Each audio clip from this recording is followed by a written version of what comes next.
நம்ம ஊர்ல தேர்தல் எந்த அளவுக்கு காரசாரமா இருக்குதோ அந்த அளவுக்கு உங்களுக்கு ஒண்ணு நாங்கெல்லாம் குறைச்சவங்க இல்லடி, சோடி போட்டுக்கோமா சோடி அப்படின்ற லெவலுக்கு ஈக்குவலா மெயின்டைன் பண்ணிட்டு வர்றாங்க நம்ம பங்காளிய. வேற யாரு? சேட்டனுங்க தான். அங்க எல்லா கட்சியும் ஃபுல் கியர்ல பயங்கரமா பறந்துகிட்டு இருக்கு. பொதுவா கேரளாவுக்கு தமிழ்நாட்டுக்கு ஒரு சின்ன டிஃபரன்ஸ் உண்டு. அதாவது நமக்கு பல விஷயங்கள் ஒத்து போனாலும் இந்த விஷயத்துல மட்டும் அவங்களுக்கு நமக்கும் ஒத்தே வராது. அவங்கள பொறுத்த வரைக்கும் சினிமா வேற, அரசியல் வேற. ஆக்டர் வேற, அரசியல்வாதி வேற. அவங்க அப்படித்தான் பழக்கி வச்சிருக்கிறாங்க அவங்க ரெண்டு பேரையும். இவங்க அங்கே கிராஸ் பண்ண மாட்டாங்க, அவங்க இங்கே கிராஸ் பண்ண மாட்டாங்க. ஒருவேளை தப்பித்தவறு எவனாச்சும் எதையாச்சும் வந்து கிராஸ் பண்ணாங்கன்னு வைங்கள, அப்படியே ஒரு ஹெவி டோஸை போட்டு க்ளோஸ் பண்ணி விட்டுருவாங்க, பிரித்து மேய்வாங்கன்னு வைங்க. இன்னும் சொல்ல போனால் அரசியல்வாதிகளுக்கும் மரியாதை இருக்கு, நடிகர்களுக்கும் மரியாதை இருக்கு. ஆனால் அது ஒருத்தருக்கு ஒருத்தர் எந்த இடத்துலையும் இங்கேருந்து அங்கே ஜம்ப் பண்ணாமல் அங்கேருந்து இங்கே ஜம்ப் பண்ணாமல் இருக்கிற வரைக்கும். ஆனால் இப்போ அந்த ட்ரெடிஷனை பிரேக் பண்ண போகிறாங்களாம். அதாவது கேரளா வீதிகள் பூரா நடிகைகளை நடமாட விட்டு மக்களை மயக்கி இழுக்கிறதுக்கு புதுசாக ஒரு பெரிய பிளானையே போட்டிருக்கான் பாஜக. அவங்க இறக்க போகிறது பேச்சாளராக இல்லை, வேட்பாளரா. நம்மளால கேரளாவில் செய்ய முடியாத நமக்காக இவங்க கேரளாவில் செய்வாங்கன்னு நம்பி பல விஷயங்களை இறங்கி பண்ண ட்ரை பண்ணியிருக்கான். பார்த்துருவோமா?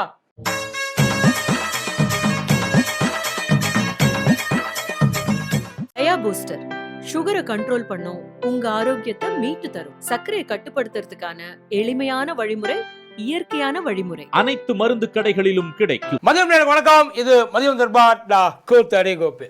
கேரளாவை பொறுத்த வரைக்கும் கம்யூனிஸ்டுக்கு காங்கிரஸுக்கு ஏதோ மிஸ் அண்டர்ஸ்டாண்டிங்னு எல்லாம் தப்பாக நினச்சிக்கிட்டு இருக்காங்க. உண்மையிலே கம்யூனிஸ்டுக்கும் காங்கிரஸுக்கும் கேரளாவில் மிஸ் அண்டர்ஸ்டாண்டிங்லாம் கிடையாது, அவங்களுக்குள்ள அண்டர்ஸ்டாண்டிங்கே கிடையாது. அதுதான் உண்மை. இப்போ கேரளாவில் அது என்ன மாயம்னு தெரியல, காங்கிரஸ் அங்கே என்ன பண்ணுச்சுன்னு தெரியல. இன்னமும் காங்கிரஸுக்கு பயங்கர மவுஸ் இருக்குது. அதுக்கு இப்போ நடந்த அந்த லோக்கல் பாடி எலெக்ஷன் இருக்குல்ல, அது ஒரு பெஸ்ட் எக்ஸாம்பிள். லோக்கல் பாடி எலெக்ஷனில் எப்படி எல்டிஎஃப் அடித்து தூக்கம் அப்படின்னு தான் எல்லோரும் நினச்சாங்க. ஏன்னா அதை எதுக்கிறதுக்கு இங்கே ஆள் இல்லை, எல்லாம் அதுக்கு அடங்கி தான் கிடக்கணும். ஆனால் பார்த்தீங்கன்னா மாற யூடிஎஃப் அடித்து தூக்கிடுச்சு. பல இடங்களில் வந்து மாநகராட்சியை யூடிஎஃப் தான் பண்ணுது. அதே நேரத்தில் இந்த லோக்கல் பாடி எலெக்ஷனு பாஜகவுக்கும் பயங்கர ஒரு பூஸ்டப்பை கொடுத்துருக்கு. அவங்களுக்குள்ள அப்படி ஒரு எனர்ஜி உள்ளுக்குள்ளே நரம்பெல்லாம் பொட்டச்சு, இப்போ நான் யாரையாவது அடித்தே தீரணுமே அப்படின்ற அளவுக்கு பயங்கரமாக ஒரு ஃபுல் பவரில் இருக்காங்க. ஏன்னா திருவனந்தபுரத்தை அவங்க பிடிச்சிட்டாங்க, அந்த மாநகராட்சி அவங்க பிடிச்சிட்டாங்க. அவங்க பிடிச்சது அது ஒன்று தான். அவங்க ஒன்றும் என்டையர் கேரளாவையெல்லாம் பிடிக்கல, இருக்கிற எல்லா மாநகராட்சியும் பிடிக்கல, ஒரே ஒரு மாநகராட்சியை பிடிச்சாங்க. பட் அதைத்தான் ஆல் ஓவர் இந்தியா பூரா ஒரு பெரிய பிரேக்கிங் நியூஸாக போட்டு காமிச்சாங்க. தடம் பதித்தது, அதாவது கேரளாவில் பாஜக வலிமை ஆயிடுச்சு அப்படின்னு சொல்லி அவங்களா போட்டு அதை எல்லாத்தையும் பண்ணாங்க. அந்த டெக்னிக்கு இவங்களுக்கு கடைசி வரைக்கும் காங்கிரஸுக்கு வரவே வராதுன்னு வைங்கள. அதுதான் இவங்களோட பெரிய மைனஸ் பாயிண்ட். இப்படி இருக்கிறப்ப லாஸ்ட் 2021 எலெக்ஷன், அதுக்கு முன்னாடி 2016 உண்மையிலே எதிர்பாராத விதமாக ஈஸ்வரா அப்படின்னு சொல்லிட்டு அவங்க பயங்கரமாக வந்து கண்ணீர் விட்டு அழுதாங்க பாஜகவில். ஏன்னா ஒரே ஒரு சீட்டு வாங்குச்சு கேரளாவில். இப்போ எல்லாரும் சொல்ல சுரேஷ் கோபி அக்கௌண்ட் ஓப்பன் பண்ணுச்சுன்னா இல்லை, சுரேஷ் கோபிக்கு முன்னாடியே 2014 ஒன்று கன்னியாகுமரின்னு வச்சுருந்தாங்க ஒரு எம்எல்ஏ சீட்டு சட்டமன்றத்தில். அது கேரளாவில் கிட்டத்தட்ட இந்தியாவில் எந்த அளவுக்கு வந்து ஐயா மோடிக்கு மதிப்பு இருக்க பிரைம் மினிஸ்டர், அந்த மாதிரி கேரளாவில் இவருக்கு மதிப்பு இருந்தது அந்த ஒரு சீட்டு ஜெயிச்சதுக்காக. 2021 அதை வச்சு என்ன பண்ணாங்க, 26 இவ்வளவு இருக்குது, 21 பாருங்கள் நம்ம 1 10 ஆகும், 26 100 ஆகும் அப்படின்னாங்க. கேரளாவில் மொத்தம் 140 சீட், அதனால தெரிஞ்சுங்க. 140 ஒன்றுக்கு தான் அவங்க இவ்வளோ பாடு. 2021 அவங்க என்ன பண்ணாங்க, ரிசல்ட் வெளியில் வர்றதுக்கு முன்னாடி 15-20ன்ட்டாங்க. 20 சீட்டு கேரளாவில் முடிஞ்சிச்சு. கடைசியில் பார்த்தா பாஜகவை கருணை கொலை இல்லை, கொடூர கொலை பண்ணிட்டாங்க.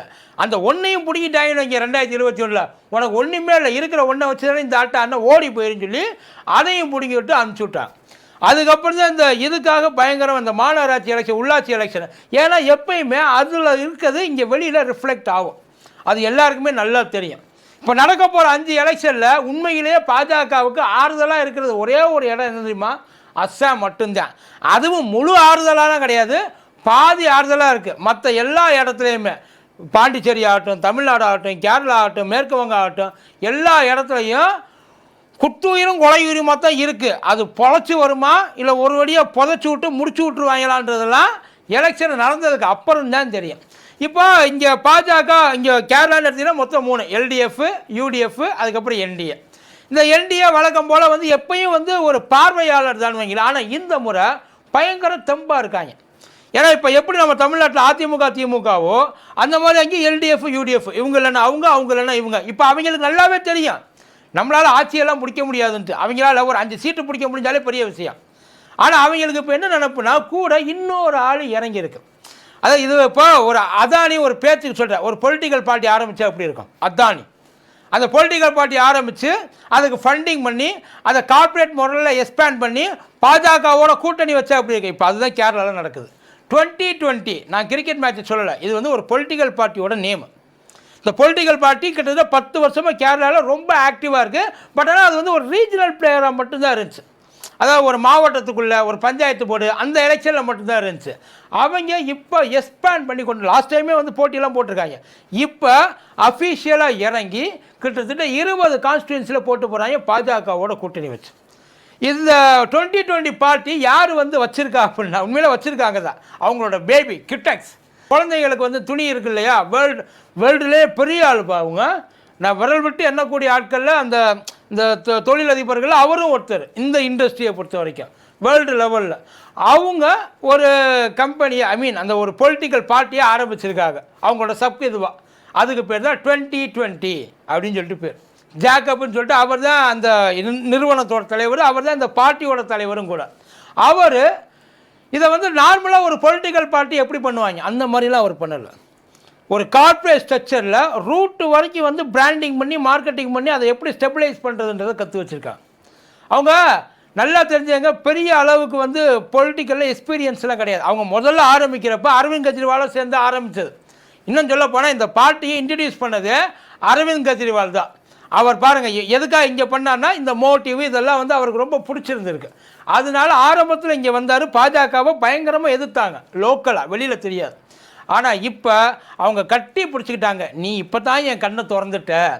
ஏன் வந்து கண்ணை திறந்துட்டேன்னு கட்டி பிடிச்சிக்கிறாங்கன்னா இன்னொரு தேதியும் சொல்கிறாங்க. தெலுங்கானாவில் கிட்டத்தட்ட வந்து ஒரு 4000 கோடி ரூபாய்க்கு ஒரு ப்ராஜெக்ட் அவங்க பண்ணியிருக்காங்களாம். ஏன்னா சென்ட்ரலில் கீழே இங்கே கேரளாவில் அவங்களுக்கு ஸ்டேட் கவர்மெண்ட்டுக்கு பிரச்சனை, ஏதோ ஒரு பிரச்சனை.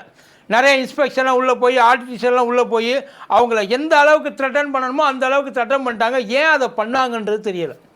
அவங்க 2 பேருக்கு இந்த பிரச்சனைனால தான் இங்கேருந்து கொண்டு போயிட்டு இங்கே இன்வெஸ்ட் பண்ண வேண்டியதை அங்கிட்டு கொண்டு போய் தெலுங்கானாவில் கொண்டு இன்வெஸ்ட் பண்ணிட்டாரு.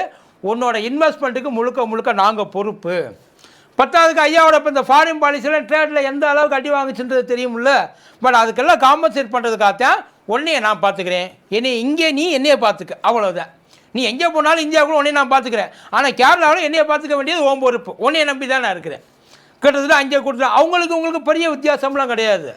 அந்த சித்தாந்தத்தை பொறுத்த வரைக்கும் 2 பேருமே ஆல்மோஸ்ட் சேம் தான். ஆனால் அந்த கல்ச்சுரல் டிரான்ஸ்பரண்ட் இருக்குது பார்த்தீங்களா, அது அந்த உள்ளுக்குள்ளே பாஜகனால போகவே முடியலை. அது போகிறதுக்கு ஹெல்ப் பண்ணுறதுக்கு தான் இந்த இடம் இப்போதைக்கு அமைஞ்சிருக்கு. அவங்க ரூட்டு வரைக்கும் போயிட்டு எந்தெந்த அளவுக்கு ஒன்றும் இல்லை. நான் ஏற்கனவே சொல்லிட்டு அவங்க அப்பேரல் இண்டஸ்ட்ரி அந்த துணி அந்த இதில் இருக்கிறாங்க. அந்த துணி இதில் இருக்கிறப்ப அவங்களுக்கு இருக்கிற அந்த ஒரு அட்வான்டேஜ், வெளியில் இருக்கிற அந்த நெட்வொர்க்கு கனெக்டிவிட்டி, அவங்களுக்கு இருக்கிற அந்த ஒரு பெரிய ஸ்ட்ராங் ரூட்டு, அதை முழுக்க பாஜக மட்டுமே பயன்படுத்துறதுன்றதை அவங்க முடிவு வந்துட்டாங்க.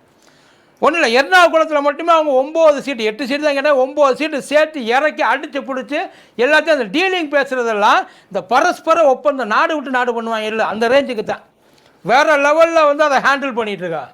இப்போ அவங்க தான் ஒரு 20 கேண்டிடேட்டை இறக்கியிருக்காங்க. அந்த 20 கேண்டிடேட்டில் நியாயமாக பார்த்தீங்கன்னா பெருசாக பேசப்பட வேண்டியது ஒரு கேண்டிடேட். அது வந்து நம்ம வர்கீஸ் ஜார்ஜின்னு சொல்லிட்டு அவர் இந்த ஓமன் சென்டி இருக்கார், அவரோட மருமகன்.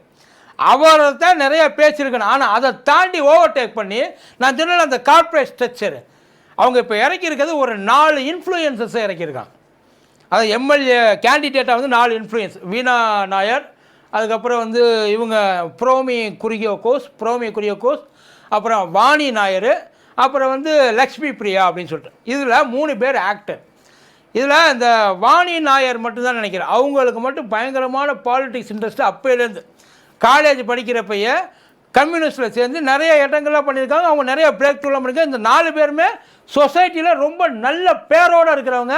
அது மட்டும் இல்லாமல் பயங்கர இன்ஃப்ளூயன்ஸாக இருக்கிறவங்க.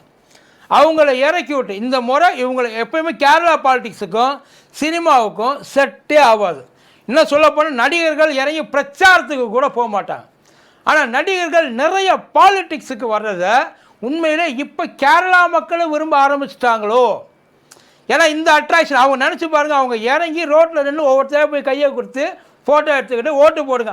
ஆட்டோமேட்டிக்காக இப்போ எல்லோரும் அந்த கிரேஸுக்கு போயிட்டாங்க. ஒரு காலத்தில் வேணால் கேரளா தமிழ்நாட்டை பார்த்து சிரிச்சிருக்கலாம், ஏன்னா சினிமாக்காரன் பின்னாடி யாரா போவீங்க. இப்போ அதையே நம்ம பார்த்து சிரிக்க போகிறோம். அதுதான். ஆனால் அதுக்கு எந்த அளவுக்கு அவங்க ரெஸ்பான்ஸ் கொடுக்க போகிறாங்க, இது நடக்குமா? ஏன் அப்படின்னா லாஸ்ட் டைம் 2021 எல்டிஎஃப் மேலே ஏறி உட்காந்துருந்துச்சு 99 சீட்டு. கீழே இவங்க யூடிஎஃப்க்கு வெறும் 40 சம்திங் தான், மொத்தம் 140 பேலன்ஸ். அந்த சுயேட்சையெல்லாம் வந்து ஒரு 6 பேர் தான், மொத்தம் 300 பேர் சுயேட்சை போட்டாங்க. ஒரு சீட்டு கூட பாஜகவுக்கு கிடையாது. இப்போ பாஜகவோட அலைன்ஸில் இவங்க எல்லாரும் போகிறாங்க. இப்போ பாஜகவோட அலைன்ஸில் போனாலும் சரி, பாஜக ஜெயிச்சாலும் சரி, இவங்கெல்லாம் போனால் அவங்களும் அது பாஜகவோட அவங்க பேருக்கு தான் வேறு இடத்துல பேர் வச்சுருக்காங்க 2020. அது முழுக்க முழுக்க அவங்களோட பிரான்ச் ஆஃபீஸ் தான் அது. இது ஒர்க் அவுட் ஆகுமா? இதை காட்டி மக்களை ஏமாற்ற முடியுமா? அவங்களுக்கு உண்மையிலே பாலிடிக்ஸில் உண்மையிலே மக்களோட கஷ்டம் என்னன்றது இவங்களுக்கெல்லாம் முதல்ல தெரியுமா? ஏன்னா அவங்க பிரச்சனையை அவங்களால சால்வ் பண்ண முடியுமான்றது தெரியாது. அவங்க மக்கள் பிரச்சனையை எப்படி சால்வ் பண்ணுவாங்க? இதை நம்பி மக்கள் ஏமாறுவாங்களா, இல்லை ஓட்டு போடுவாங்களா, இல்லை மறுபடியும் இவங்க ஏமாந்து போவாங்களா மக்கள்கிட்ட சொல்லி அப்படின்றதெல்லாம் பொறுத்து தான் பார்க்கணும். மொத்தத்தில் பாஜக தன்னோட பெரிய பலமாக அந்த சினிமா போஸ்டர்ஸை தூக்கிட்டு வந்திருக்கு. அந்த போஸ்டர்ஸ் கொண்டாடப்படுமா, இல்லை கிழித்து தூக்கி குப்பையில் எரியப்படுமான்றதை போக தான் பார்க்கணும். நன்றி.